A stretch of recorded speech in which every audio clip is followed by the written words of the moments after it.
नमस्कार साथियों, स्वागत है आपका हमारे YouTube चैनल में। आप छत्तीसगढ़ की किस जगह से हमारे समाचार सुन रहे हैं, कृपया कमेंट बॉक्स में लिखकर हमें जरूर बताएं। रायपुर से प्रस्तुत हैं छत्तीसगढ़ के प्रादेशिक समाचार। समाचारों के साथ में रजनी शुक्ला। पहले मुख्य समाचार। भारतीय जनता पार्टी के राष्ट्रीय पदाधिकारियों की बैठक के साथ पार्टी का 2 दिन का राष्ट्रीय अधिवेशन नई दिल्ली में हुआ शुरू। प्रधानमंत्री नरेंद्र मोदी सहित अनेक पदाधिकारी हो रहे हैं शामिल।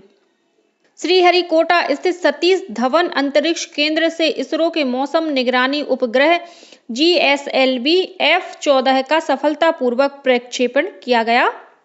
प्रदेश के स्कूलों में विद्यार्थियों को दिए जाने वाले भोजन को सामुदायिक भागीदारी के जरिए और अधिक पोषक बनाने के लिए न्योता भोजन योजना लागू की जाएगी।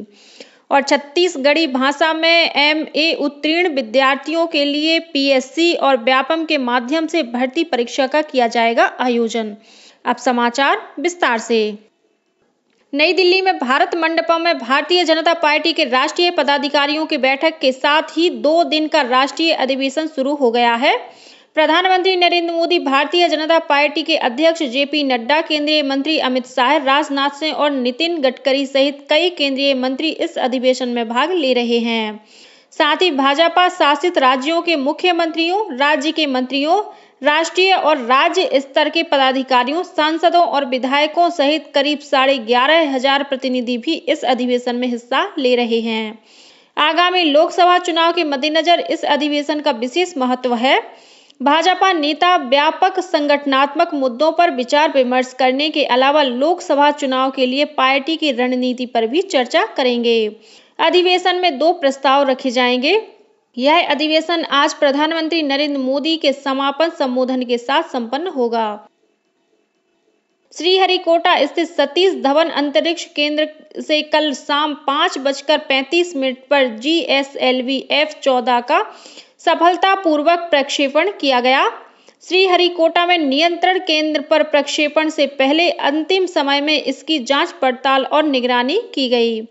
प्रक्षेपण देखने के लिए आगंतुक दीर्घा में स्कूली बच्चों और युवाओं सहित बड़ी संख्या में लोग मौजूद थे। 51 मीटर लंबा यह रॉकेट मौसम उपग्रह इनसैट 3DS को अपने साथ लेकर गया है। इनसैट 3DS चौथा मौसम उपग्रह है जो 10 वर्षों तक काम करेगा और वातावरण में होने वाले परिवर्तन के कई पहलुओं के बारे में आंकड़े एकत्रित करेगा। इस उपग्रह से तलाश और बचाव अभियानों, हर प्रकार के मौसम का सटीक पूर्वानुमान लगाने में सहायता मिलेगी और यह आग लगने, वर्षा, हिमपात या किसी अन्य विनाशकारी स्थिति में भी सहायता करेगा।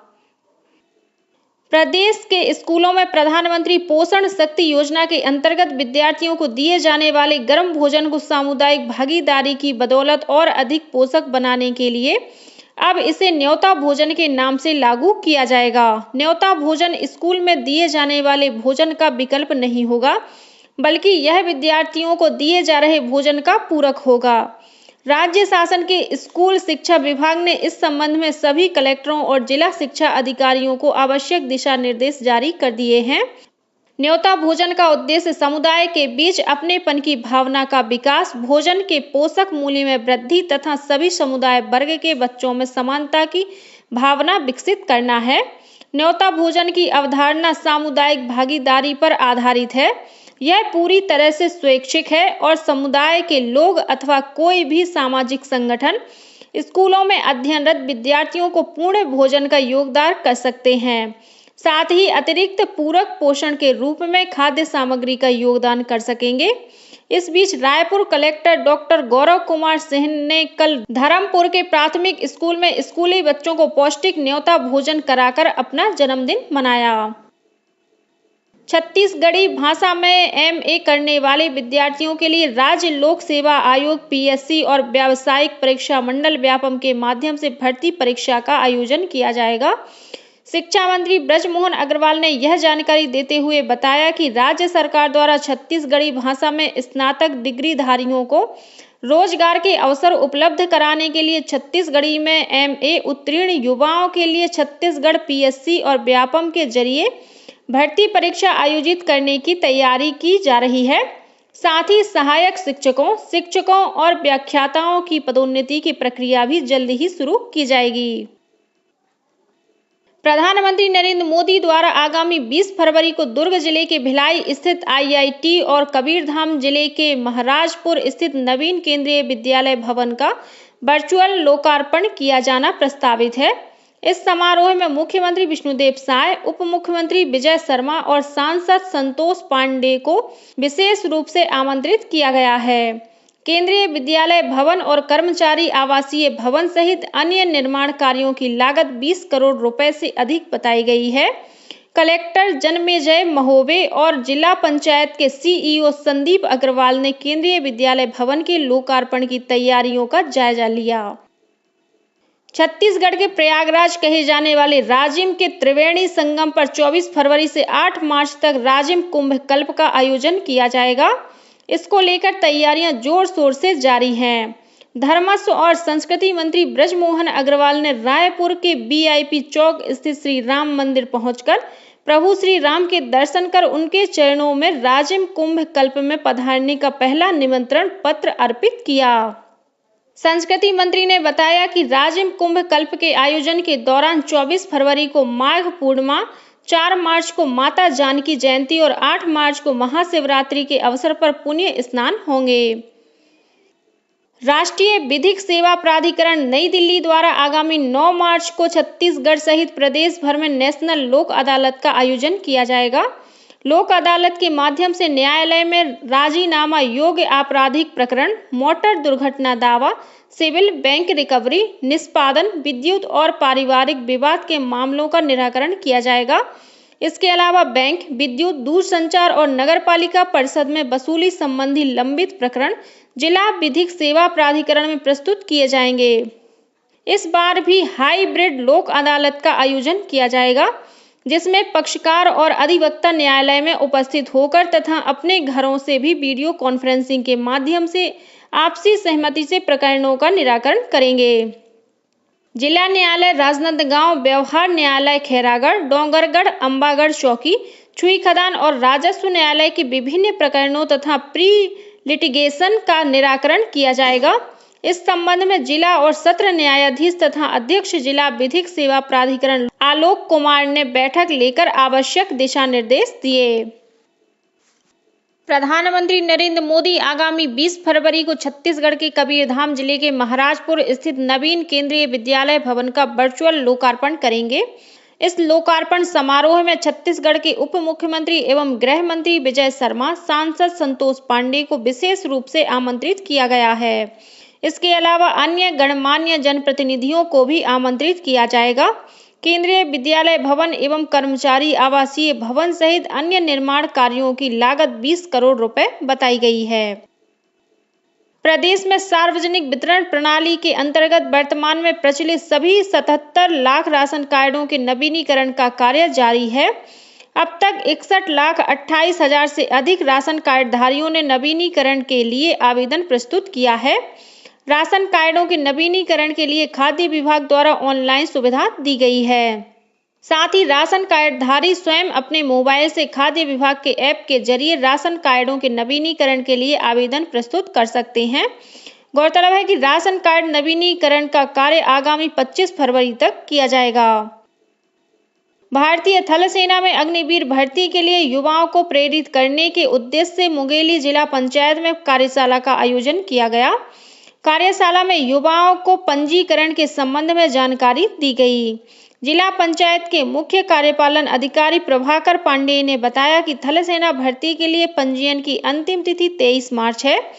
वहीं भारतीय वायुसेना में लिखित परीक्षा के लिए मुंगेली जिला प्रशासन द्वारा पंजीकृत युवाओं को निःशुल्क प्रशिक्षण भी प्रदान किया जाएगा। वायुसेना में अग्निवीर भर्ती के लिए जिले के 159 युवाओं ने ऑनलाइन आवेदन किया है। सुकमा जिले के ग्राम पूर्वती में DRG, कोबरा और CRPF की टीम ने पुलिस पोस्ट और टेक्निकल हेड क्वार्टर का कार्य शुरू कर दिया है। इस दौरान माओवादियों द्वारा कैंप पर फायरिंग की गई। सुरक्षा बल के जवानों ने भी जवाबी कार्रवाई की। इसके बाद माओवादी जंगल का फायदा उठाकर भाग गए। बताया गया है कि पूर्वती माओवादी कमांडर हिंडमा का गांव है। वहीं बीजापुर जिले के चेरपाल और पालनार के बीच सर्चिंग के दौरान सुरक्षा बल के जवानों ने माओवादियों द्वारा लगाए गए 8 किलो का आईईडी बरामद किया है। बाद में बम निरोधक दस्ते की टीम ने मौके पर ही इसे निष्क्रिय कर दिया। छत्तीसगढ़ माध्यमिक शिक्षा मंडल द्वारा विद्यार्थियों के परीक्षा संबंधी भय और तनाव को दूर करने के लिए 22 फरवरी से हेल्पलाइन शुरू की जाएगी।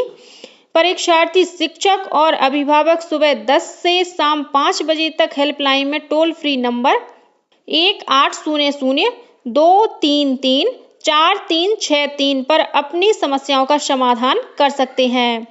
रविवार और अवकाश को छोड़कर इस हेल्पलाइन में मनोचिकित्सक, मनोवैज्ञानिक, शैक्षिक अभिप्रेरक, विषय विशेषज्ञ और मंडल के अधिकारी उपस्थित रहेंगे। और अब कुछ अन्य खबरें संक्षेप में। मलेशिया के शिला नगर में बैडमिंटन एशिया टीम चैंपियनशिप 2024 में भारतीय महिला टीम फाइनल में पहुंच गई है। सेमीफाइनल में भारत ने जापान को 3-2 से हरा दिया। इसके साथ ही भारत ने इस चैंपियनशिप में रजत पदक पक्का कर लिया है, लेकिन उसकी निगाहें स्वर्ण पदक पर रहेंगी। फाइनल मैच आज सुबह 7:30 बजे खेला जाएगा। धर्मस्व मंत्री ब्रजमोहन अग्रवाल ने बताया कि राज्य सरकार ने बस्तर दशहरा, चित्रकोट महोत्सव, रामा राम महोत्सव और गौचा पर्व महोत्सव के आयोजन के लिए दी जाने वाली राशि को बढ़ाने का निर्णय लिया है। दुर्ग संभाग के आयुक्त सत्यनारायण राठौड़ ने महात्मा गांधी शासकीय पूर्व माध्यमिक विद्यालय की प्रधान पाठिका और 6 शिक्षकों को कार्य में लापरवाही बरतने के मामले में निलंबित कर दिया है। यह कार्रवाई एक शिकायत के आधार पर औचक जांच के बाद की गई है। बलौदाबाजार भाटापारा जिले में जिला खनिज टास्क फोर्स ने छापामार कार्रवाई करते हुए रेत के अवैध खनन के मामले में 6 चेन माउंटेड मशीन सहित 57 वाहनों को जब्त किया है। संघ लोक सेवा आयोग यूपीएससी नई दिल्ली द्वारा इंजीनियरिंग सर्विस प्रारंभिक परीक्षा आज 18 फरवरी को 2 पालियों में आयोजित की जाएगी। इस परीक्षा के लिए रायपुर में 5 परीक्षा केंद्र बनाए गए हैं और जिला रोजगार और स्वरोजगार मार्गदर्शन केंद्र रायपुर द्वारा कल 19 फरवरी को पुराना पुलिस मुख्यालय परिसर में रोजगार मेले का आयोजन किया जाएगा। इसी के साथ छत्तीसगढ़ के समाचारों का ये बुलेटिन समाप्त हुआ। नमस्कार।